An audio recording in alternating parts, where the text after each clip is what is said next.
નગરનું પરિચય રીતે આપણે શું જોઈને આવ્યા 1907 થાય સિટી ગેલેરી હડપ્પા સંસ્કૃતિ પછીનો 2400 વર્ષ પહેલા નગરનું પાલન કઈ રીતે રહ્યો છે સિમ્પલ અને સરળ આપણો મકાન જોઈ શકાય છે તો લેપણવાળા હતા સિમ્પલ તો શરૂઆત પાણી અને માટીથી થઈ હતી માટીથી સિમ્પલ મકાન થયા અને પાણી દ્વારા ખેતીવાડીની શરૂઆત થઈ હતી સ્ટેપ બાય સ્ટેપ અહીંયા પર જે સદ આપણે જોઈએ તો સિમ્પલ હતી જે નોર્મલ હતી ઘાસની એવી હતી એમાં વરસાદ આપણે રહેતા હતા વરસાદનું પાણી પણ આવતું હતું પછી એમાં થોડું ડેવલપ થયું કે લો ફ્લોરી સ્ટાઇલ જે આપણે ગામની ભાષામાં દરિયા જાય છે જ્યારે આપણે જોઈએ છે એક સમયના કિલ્લા પર આપણે જોઈ શકીએ છીએ કઈ રીતે ઇન્ટ્રોડક્શન જે ફિનિશિંગ કરવામાં આવતું અહીંયા આપણે જોઈ શકાય છે આ રેપ્લિકા છે જે કાચના સુકેસ પર છે એરિયલ્સ આપણને મળી આવે છે નેક્સ્ટ હવે આપણે આગળ જઈશું તો આપણે વડનગરમાં 30 જેવી સાઇટ જે ખોદકામ કરવામાં આવ્યું છે 30 જેવી સાઇટ કરવામાં આવી હતી એમાંથી એક સાઇટ તમને લાસ્ટમાં આંબાગા સાઇટ જોવા મળશે આપણે જે આગળ જે જોવા જઈ રહ્યા છે તો આખી રેપ્લિકા છે રિયલ આપણો મહેસૂસ થઈ શકે એ માટે આપણે જે મોટિવેશન હોલ જે તમને રેમ થતી વખતે પણ વાત કરી હતી આપણે શોમાં પણ આવ્યો છે સ્ટાર્ટિંગમાં આપણે માટીની પડત હતી પછી સ્ટેપ બાય સ્ટેપ એટલી પડત કરી હતી પાણી પણ અહીંયા જોઈ શકો છો વરસાદનું પાણી કરવામાં આવ્યો છે અને મગરને રાખવા માટે વીકનેસ માટે જે આપણે જે ડાયરેક્ટ દુશ્મન એટેક કરી ના શકે એના માટે અહીંયાથી જે મગરને હોય તે દુશ્મન એટેક ના કરે અહીંયા સ્ટેપ બાય સ્ટેપ એટલી દિવાલ બનાવવામાં આવી હતી જે આપણે સામે પણ જોઈ શકાય છે મોટિવેશન હોલ છે કિલ્લાની દિવાલ પહેલા માટીની પડત હતી સ્ટેપ બાય સ્ટેપ એટલી પડત રહી છે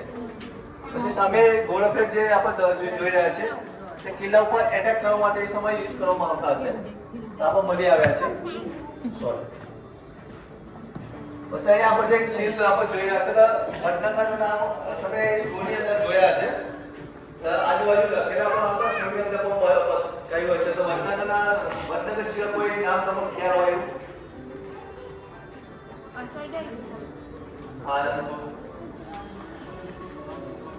એવું અનંતપુર ચમત્કારપુર રૂપનગર આનંદપુર રૂપનગર રાજમાં વડનગર એના 6 નામ રહ્યા હતા જે વડનગર જે આનંદપુર રહ્યો છે એ સમયના ઘણા એવા સીલ મળી આવ્યા હતા જે માટીની એક પકડ તેરા પકડ જેના ઘણા એવા સીલ મળી આવ્યા એના પછી વડનગરનું નામ પણ આનંદપુર રહ્યું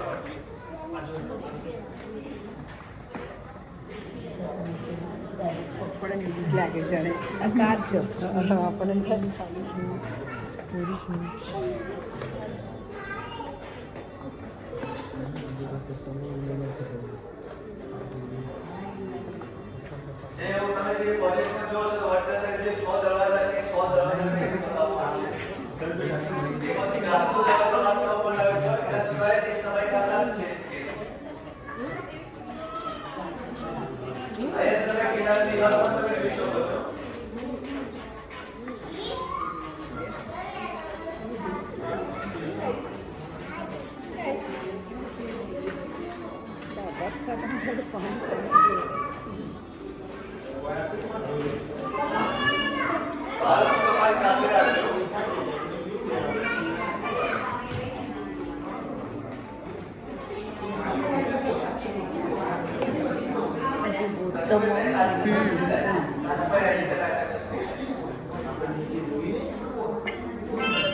સમય ગામના લોકોએ રિક્વેસ્ટ કરી કે તમે ગામની અંદર બનાવો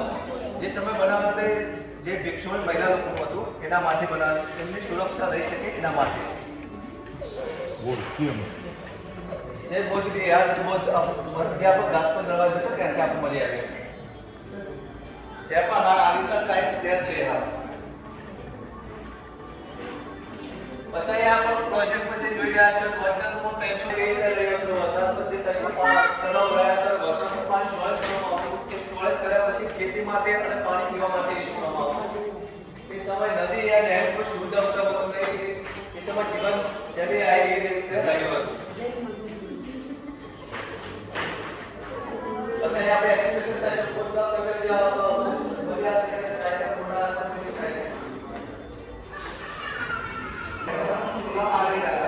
સમય સાથે ચેન્જિંગ થતા રહે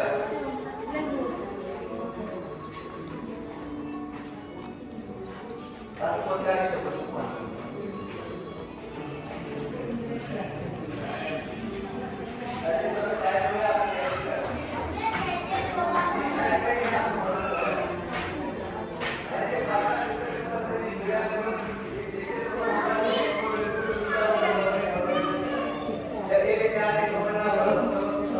બેસવા માટે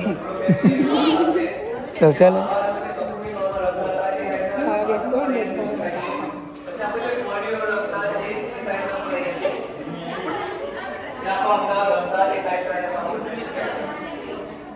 ગાડાના પહેલા છે રમકડાના સમયના માટીના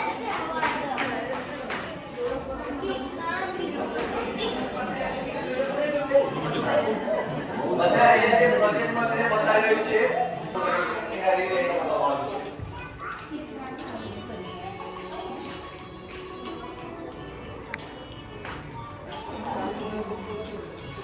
હવે આપા આગળ જોઈ રહ્યા છે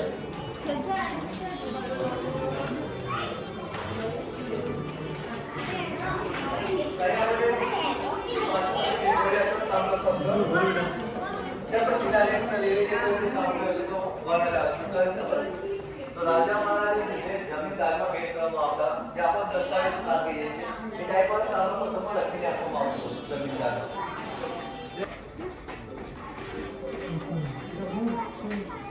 રિક્વેસ્ટ છે કોઈ કાચનું ટચ કરશે નહીં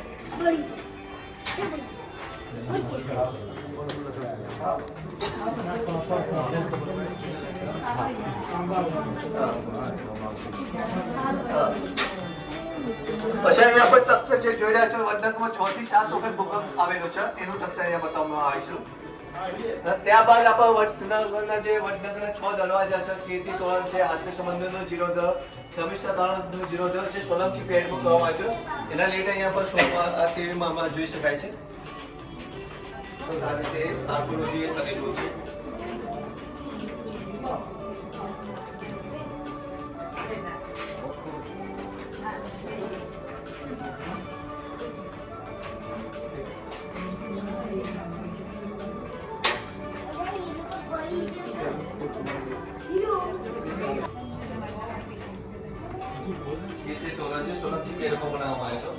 આજે આપણા દિશા જોવા માટે કંપાસનો યુઝ કરે છે સમજ દિશા સૂચન યંત્ર પણ એ રીતે રહ્યું હતું તો સોલંકી પીરિયડ જે આખું એ સમય આખું રહ્યું હતું શું જોવું છે પણ ત્યાં તો ના જવાય કે પાટણ રાજધાની હતી અને વડનગરનું નામ એ વખત વિપ્રનગર રહ્યું હતું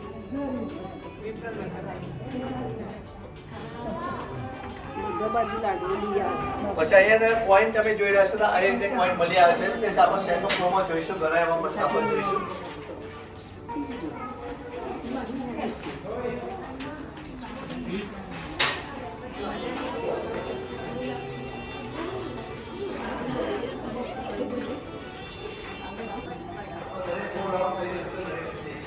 જૂના સિક્કા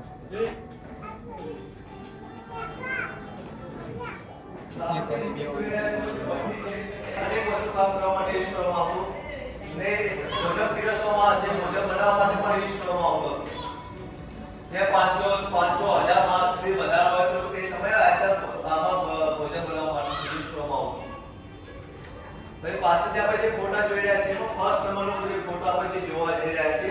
તો વડનગરના જે 6 દરવાજા છે એમાંથી એક દરવાજો છે અર્ધબાલ દરવાજો તેમાં 2 શિલાલેખ જોવા મળે છે સોલંકી પેઢ અને મુગલ સલ્તનત પેઢનો તેમાં જે લખાણ લખેલું છે જે વંચાયેલ નથી પણ એ આપણે જોઈ શકાય છે વડનગરનો જે પણ ડેવલપ થયું છે એના રીતે લખવામાં આવ્યું છે સેકન્ડ છે આત્મીય સંબંધિત જે નાગર બ્રાહ્મણ આઈસ્ટડિયમ જે શિવલિંગ છે સાહેબનું કલર થયું હતું સાંજે 7 વાગે આરતી અને લાઈશો ત્યાં જોવા મળશે ઉજ્જૈનમાં થાય છે એ રીતે અહીંયા પણ 7 વાગે આરતી અને લાઈશો ત્યાં જોવા મળે છે થર્ડ નંબર છે જંજરે કૂવો ત્યાં પાણીનો અવાજ આવશે જમજમ કરી 1000 ફૂટ ઊંડો છે પાણી દેખાતું નથી પણ અવાજ આવશે જમજમ કરી જે આપણે અર્જનવાડીના નજીક આવેલો છે પછી ફોર્થ નંબર જે આપણે જોઈ રહ્યા છીએ તો આપણે જે ઘર બનાવે છે એમાં બીમનો યુઝ કરીએ છીએ એ સમય જે ભૂકંપ અનેક વખત આ તો દિવાલની સુરક્ષા માટે લાકડાનો સપોર્ટ યુઝ કર્યો હશે. અહીંયા આપણે ઉપર જોઈ શકાય છે નીચે એવું સ્ટ્રક્ચર રીતે બનાવવામાં આવ્યું છે. લાસ્ટમાં સોલંકી પીરિયડમાં જે સ્ટીલથી તોરણ બનાવવામાં આવ્યું છે અહીંયા આપણે જોઈ શકીએ છીએ. અને અહીંયા જે સમિષ્ટ તળાવના નજીકથી દિશાસૂચક યંત્ર આપણને મળી આવ્યું છે એ તમે જોઈ શકો છો. ત્યારબાદ આપણે આગળ જઈશું.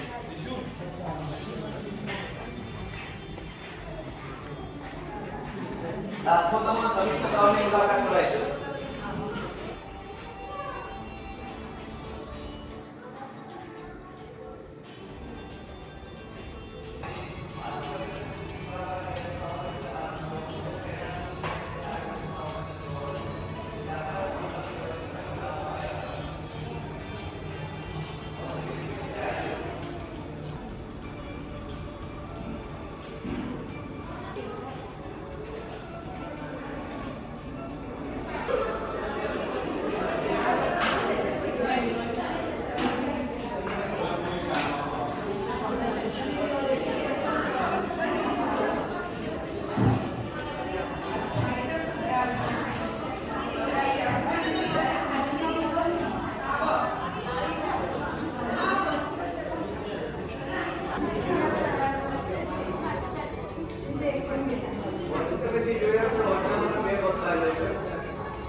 ત્યાં હતું ને જ છે.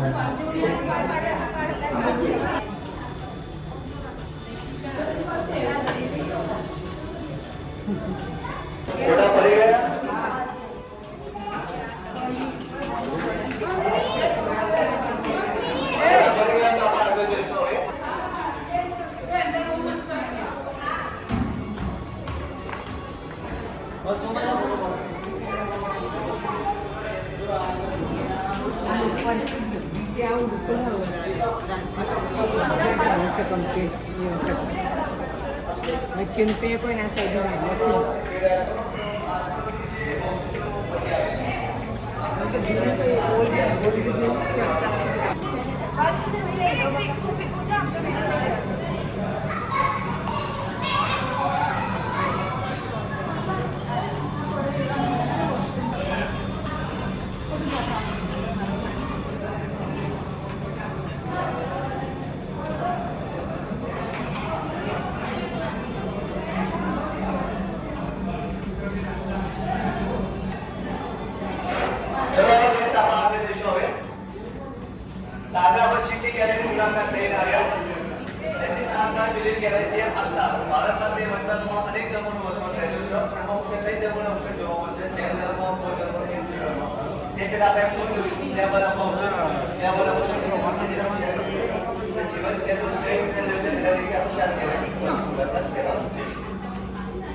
आस्था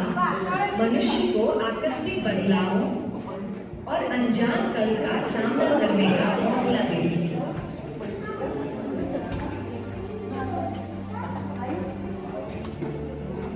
उसे लगता था कि कोई एक उच्च सत्ता है जो हमें सुरक्षा और न्याय दिलवाने की शक्ति रखती है। इसीलिए हम किसी न किसी रूप में एक उच्च सत्ता को मानते और उसे पूजते आए हैं। धीरे धीरे संसार के हर क्षेत्र में आस्था और श्रद्धा अपनी अपनी भौगोलिक, मानसिक, सामाजिक परिस्थितियों के अनुसार रूप लेने लगी। विशेषकर भारत भूमि में आस्था त्याग के आधार पर जीवित और विकसित होती रही है।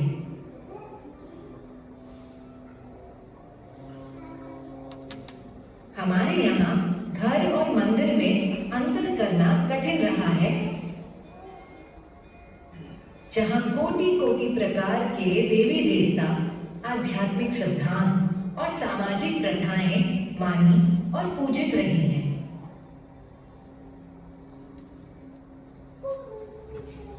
मोक्ष अर्थात मोह बंधनों से मुक्ति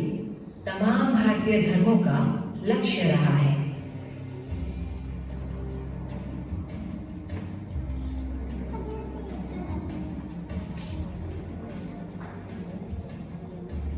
वडनगर में सिंधु घाटी सभ्यता की तरह ग्राम्य देवताओं के अलावा वैदिक रीतियां भी प्रचलित रही। यज्ञ, होम, हवन आदि की परंपरा का प्रतीक यहाँ भूमि से निकले हजारों साल पहले के एक समाधिष्ठ योगी के अस्थि शेष हैं।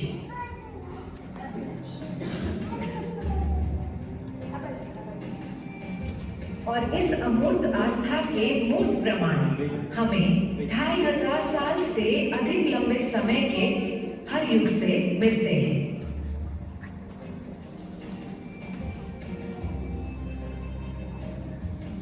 इस निरंतर शहर में बहुत से मतों, धर्मों, सिद्धांतों, आस्थाओं को देखा, परखा और माना है। ईसा से 250 साल पूर्व सम्राट अशोक ने जब जूनागढ़ में अपना शिलालेख स्थापित किया, तभी सबसे पहले बौद्ध धर्म के सिद्धांत यहाँ आए होंगे। किंतु निश्चित ही कुछ समय बाद बुद्ध का संदेश और बौद्ध मत वडनगर का एक अटूट हिस्सा बन गए।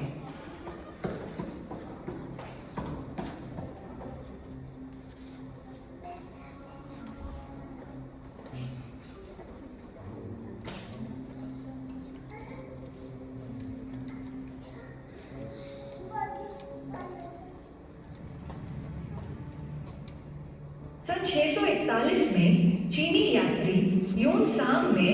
ओ नांगतो पोलो यानी आनंदपुर में स्थित संवित्या विद्यापीठ के 10 विहारों में सहस्त्र बौद्ध भिक्षुकों के निवास करने के बारे में लिखा है। घासपोल द्वार के निकट बना बौद्ध विहार और अन्य अवशेष यहाँ बौद्ध संस्कृति की गहरी जड़ों को दिखाते हैं। भिक्षुणियों की सुरक्षा के लिए उनका विहार नगर के अंदर ही बनाया गया था। एक चीज जो नहीं बदली थी वो थी इस हाटकेश्वर क्षेत्र में नागर ब्राह्मणों की केंद्रीय भूमिका। नागर ब्राह्मण सदियों से यहीं रहकर जप, तप, अध्ययन, अध्यापन करते और इसके बदले कोई पारिश्रमिक भी नहीं लेते थे। इसलिए राजाओं द्वारा इन्हें भूमि दे दी जाती थी। स्कंद पुराण में नागर ब्राह्मणों की उत्पत्ति का उल्लेख मिलता है। भगवान शिव ने उमा से विवाह के लिए नागरों को उत्पन्न किया था।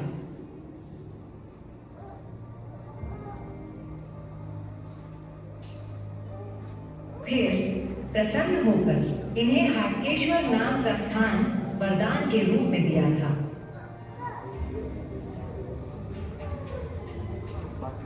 ये लोग सुदूर प्रदेशों की यात्रा करते थे और कुछ के अनुसार मिस्र, बेबीलोन, ब्राजील, काबुल, चीन तथा कंबोडिया जैसे देशों तक यह लोग शैव मत स्थापित करने गए थे। अटल आस्था के बावजूद वडनगर वासी कभी किसी एक मत के लिए कट्टर नहीं हुए। तभी तो एक समय जैन धर्म ने भी यहाँ अपनी जड़ें जमाई। कल्पसूत्र और नवकार मंत्र के पाठन उच्चारण के सबूत यहाँ मिलते हैं। तरंगा के जैन मंदिर और देरासर भी इस बात का प्रमाण है।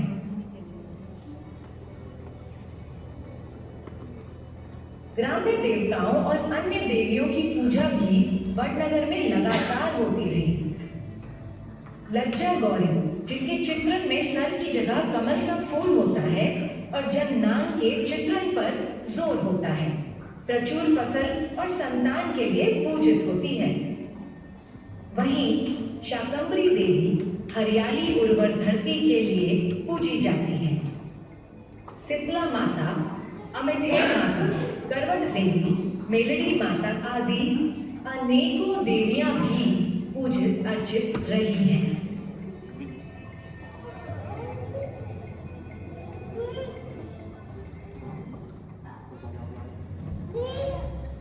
शर्मिष्ठा के किनारे होने वाले अनुष्ठान उन्हीं प्राचीन परंपराओं के चिन्ह हैं।